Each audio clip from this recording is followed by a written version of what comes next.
Good morning. Good morning, everyone. Welcome to Anointed Essence Ministries. I am alrighty. I'm gonna get us started with a word of prayer. Father God, we come to you today, Lord. Just give me praise, honor, and glory, Lord, for who you are.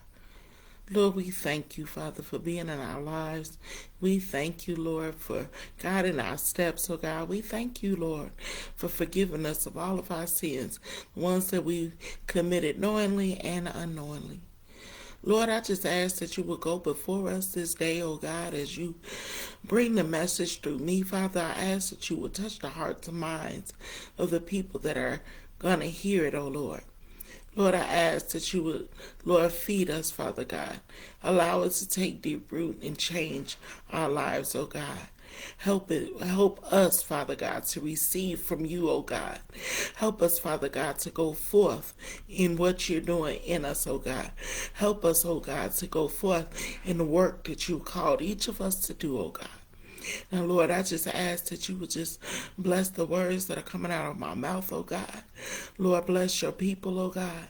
Bless me as I go forth, you through me, oh God. Lord, I just thank you, Father. I just thank you for who you are. I thank you, Lord, for just using me, Father God. I thank you, Father, for just allowing your people to hear your word, oh God. I just thank you, Father, for just continually keeping us in spite of ourselves, continually stretching us, oh God, continually helping us to grow, oh God. Continue to just pour more and more into us, oh God, making us better and better for you, oh Lord, for your service, oh God. Lord, I just thank you again in Jesus' mighty name. Amen. This morning. So this morning we are going to be coming from um, Proverbs 18 and 21. So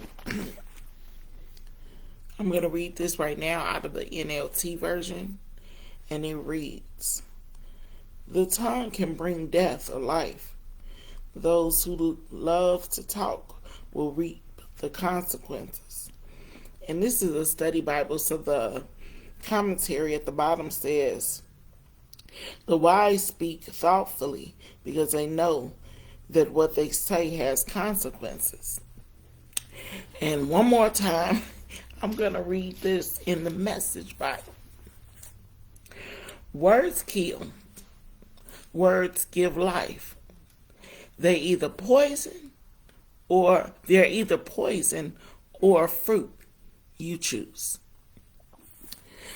Death and life in the power of our tongue.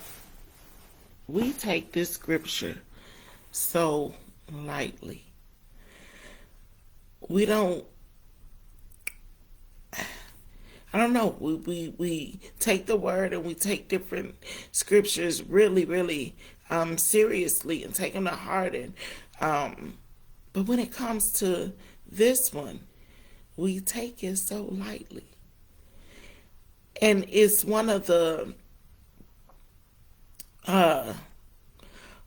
things that we need most, or one of the most important things, because it's so easy for us to think about we're joking or we're playing with words. But the words that we speak have life, and we have to be.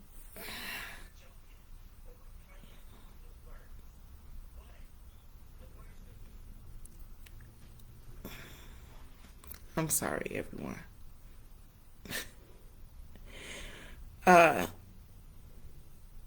We have to be careful with the words that we speak. Satan is our enemy, and he's out to destroy us. You know, the Bible tells us he's like a roaring lion, seeking who he can devour.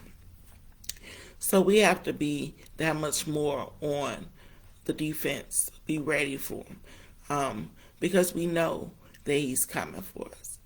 So we can't be defeating ourselves. We speak things when, we feel defeated or we feel like we can't do something. I read something about this baseball player. And in one season, I think he was a pitcher. He won like 21 games and it was deemed like the greatest pitcher. But then just in one instance, they changed where they were holding their games. So the place that they were holding the games before was this large dome or building or whatever. So, for the pitcher, he was able to strike people out. But when he got to the new place that they were going to be pitching in, the first thing out of his mouth was, I ain't gonna never be able to pitch in here. Because the place, the gate or whatever was closer. So that was going to be good for the people that are hitting, but not so good for the pitcher because it was the gate was closer. So as soon as he walked in and seen this, he got defeated. He's like, I ain't going to never be able to pitch in here. Well, you get what you say. And he went from having like 21 wins to having 16 losses because his perspective and then what came out of his mouth. You get what you say. That's why the Bible tells us to take captive every thought, because it starts with the thought. The thought becomes our words, then our words become reality. The thing is, if we take captive that thought, if it's a negative thought, if we take it and we toss it or throw it away because it don't belong to us, it's not something that we need in our life. I tell the kids, play dodgeball. Don't catch everything that comes to you. Let the negative stuff drop to the ground. So just like that, we have to take our thoughts captive. Think about what you're thinking about. Before you open your mouth and say, look in the mirror and say, well, I'm too old, I'm too fat, I'm too slow, I'm too this or I'm too that. You have to begin to turn those things around. Speak what you want to see about yourself. Speak those positive things that you're believing for about yourself. And if you don't have anything that you're believing for about yourself, then you need to get in the Word and get some quiet time and talk to God to begin to ask Him to help show you who He created you to be. Show you the truth about yourself.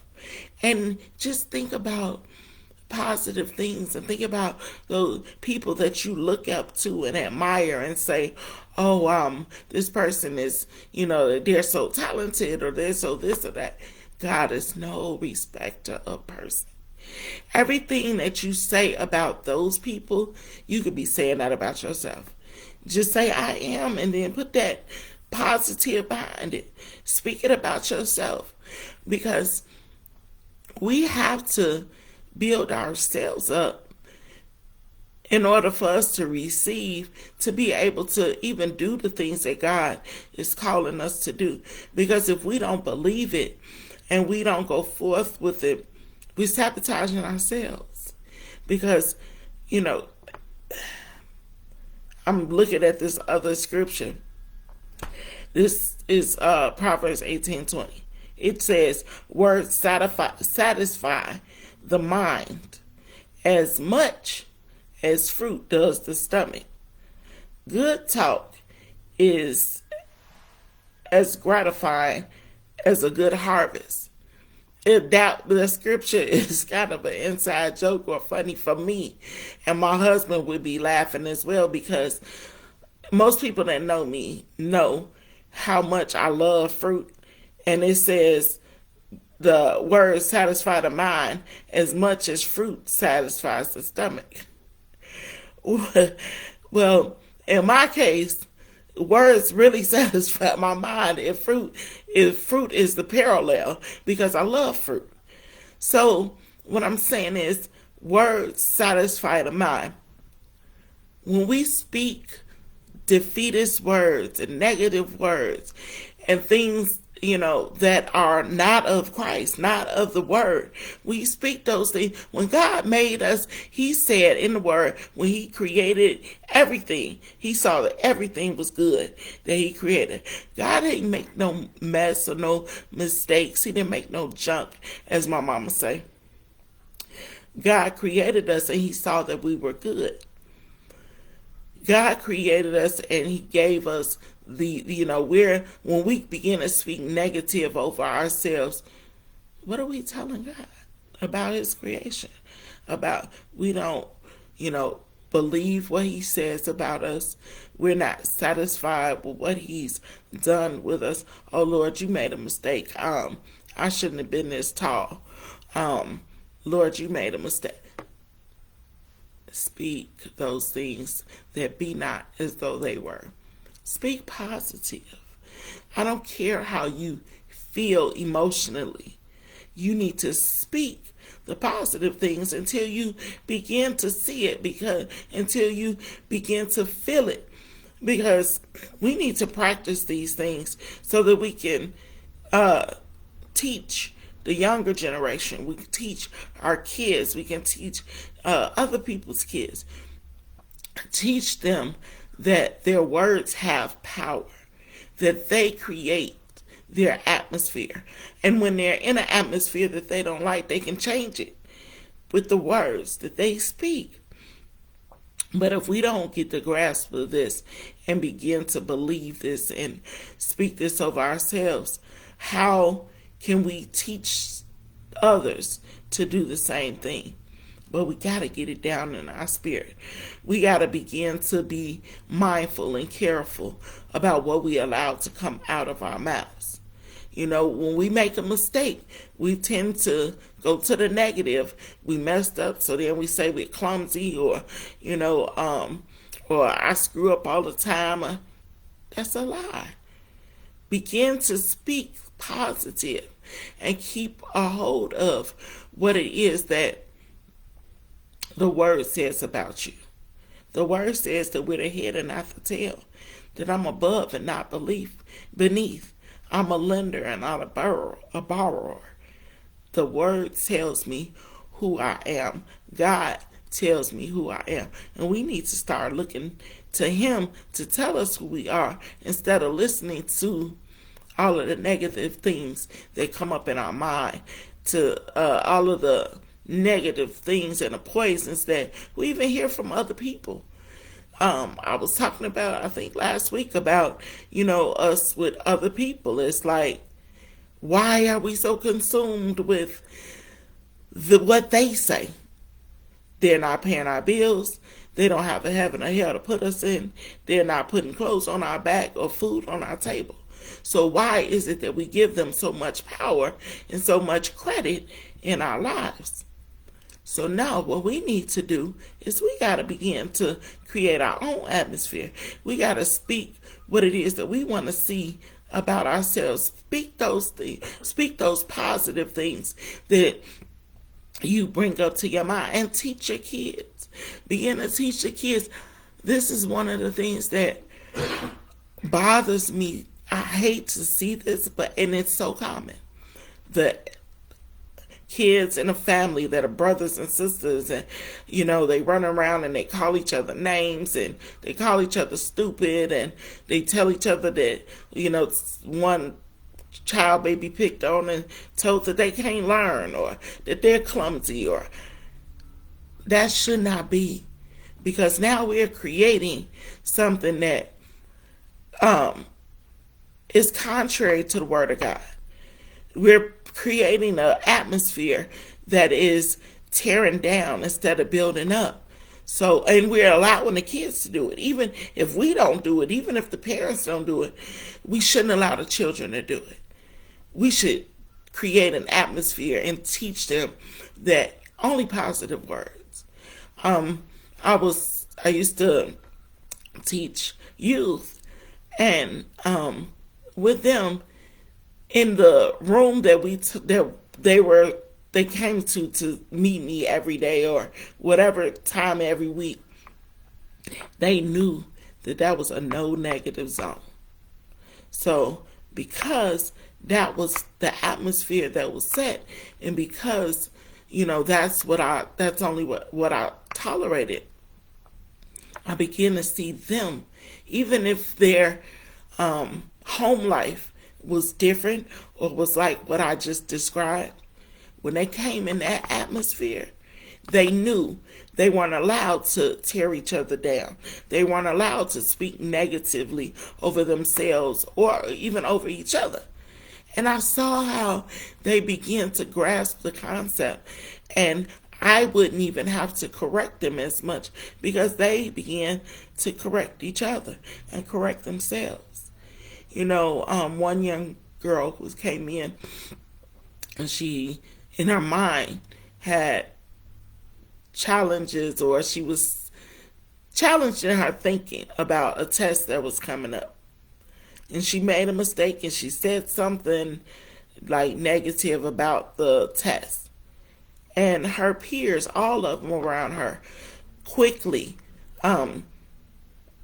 corrected her. They quickly, told her, no, it's going you're gonna ace the test. You're gonna, get a great grade, and just all of these positive affirmations and all of these positive things, started building her up.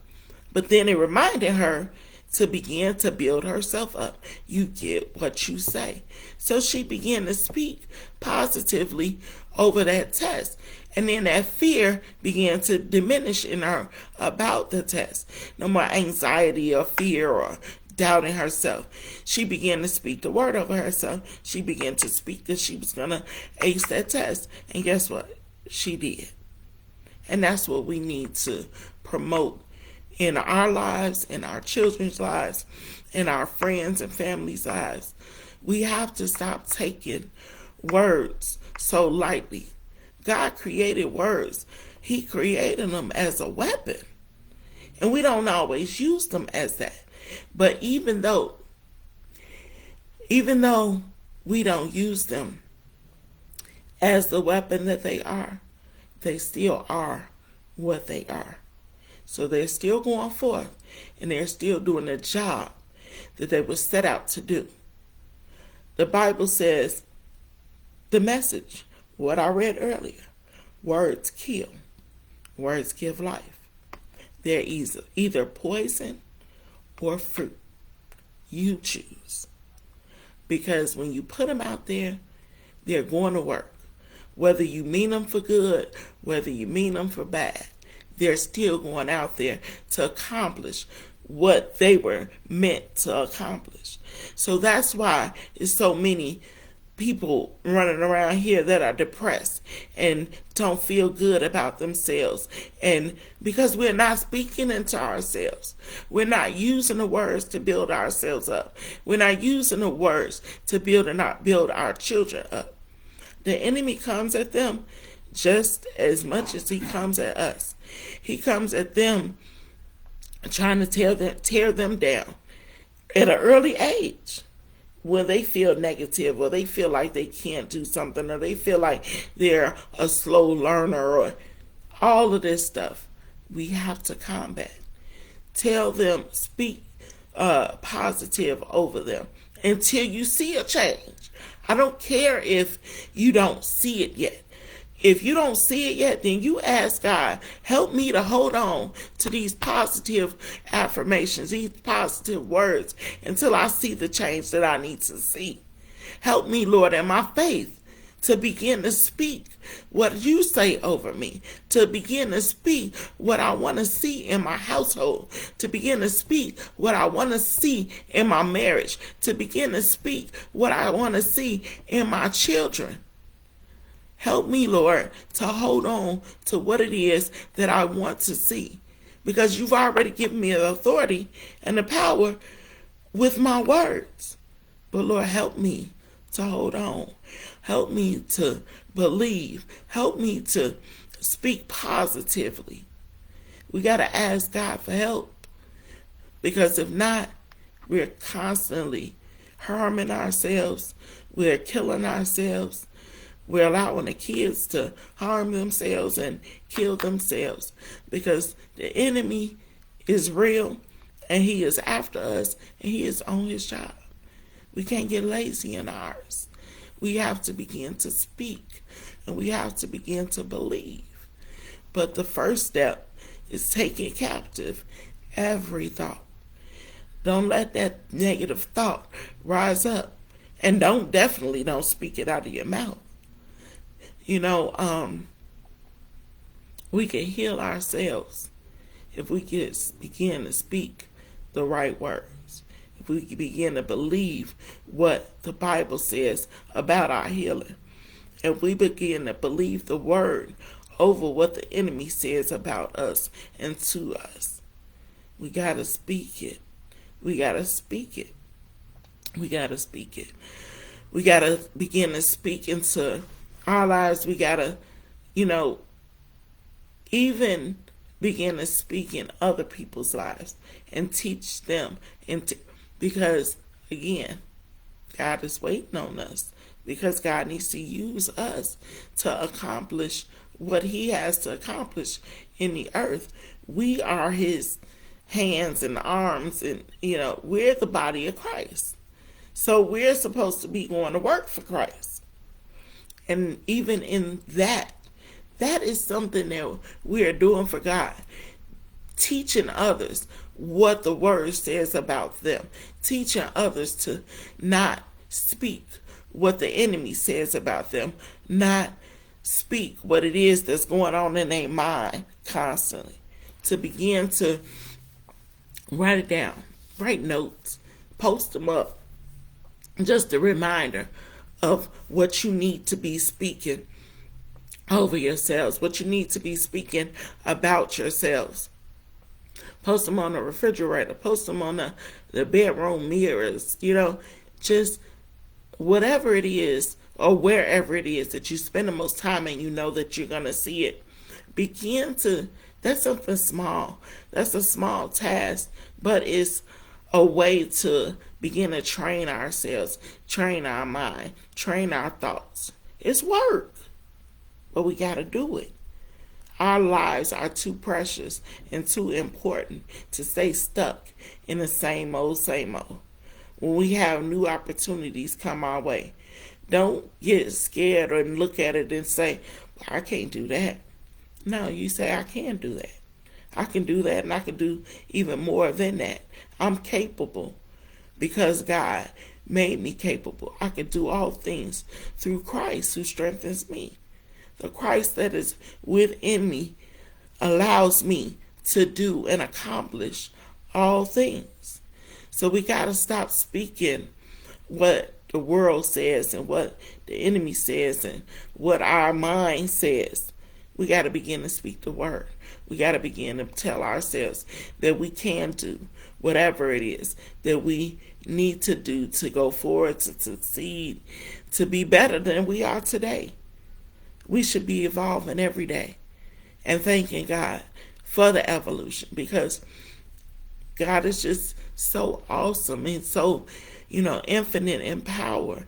And we sit on it, or we don't believe, so we don't act like we believe. But it's time out for that.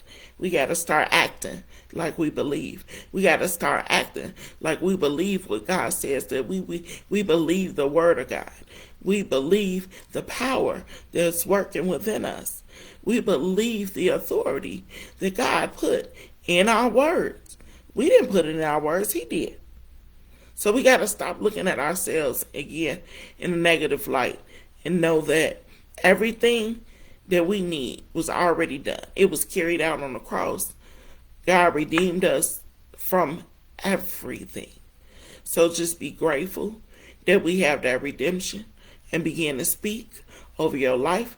Begin to create the atmosphere that you want to see in your home and in your on your job, in your school, between your family, your siblings, your parents, your children, your grown children, because nothing is too hard for God. Just begin to speak it. At this time, I'm gonna ask if anybody out there doesn't know Jesus for themselves, hasn't got a relationship with Jesus. It's just as simple as this. Just repeat after me. Lord, I believe, Jesus, I believe that you are the Son of God. And you died on a cross for my sins. I want you to come into my life. I make you Lord over my life. I believe that you rose again on the third day. And I thank you, Lord, that now I'm a part of your family. Now you're saved. It's as simple as that. Get in your word. Find a church home. Continue to follow me. My encouragement is to learn what it is that God has for you to do in this life and begin to do it. I'm going to close us out in prayer. Father God, I come to you today, Lord. Thank you for this word, oh God. Lord, I thank you for the people that have watched the word today, oh God. I thank you for the people that will be watching it, oh Lord. Lord, I just ask that you allow it to take deep root, oh God. Lord, I thank you, Father, for going forth before me, oh God, and going even behind me, Lord. Lord, I thank you that you cover me, that you surround me, oh God, in protection, oh God.